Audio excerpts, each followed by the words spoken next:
Theirs is a story that dates back centuries, to a time when Arab traders made this land their home, and for hundreds of years lived alongside the Sinhalese people in harmony.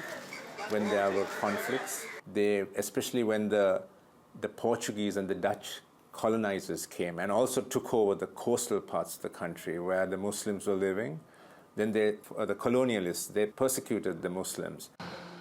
The British, who'd taken over the island by the 18th century, treated the Muslims somewhat better than the Portuguese and Dutch, but still denied them many rights.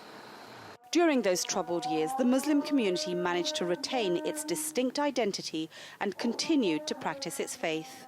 This is Masjid al-Abrar. It's the oldest mosque in Sri Lanka and was built in 920 AD, but it has been rebuilt from scratch several times.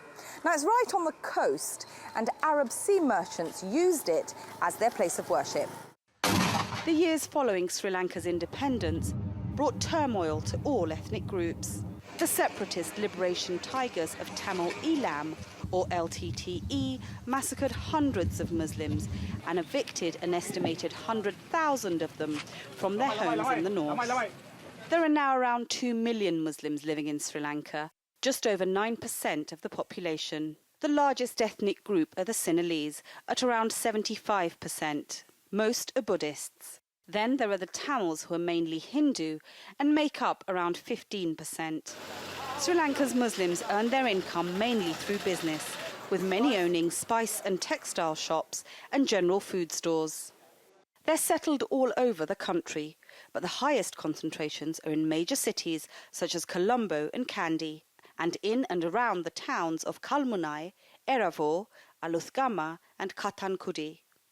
But Sri Lanka's post-Civil War era has brought with it a new threat, an ultra-nationalist ideology led by hardline Buddhists, accompanied by sporadic spates of deadly violence against Muslims, which some believe is in part due to government complacency.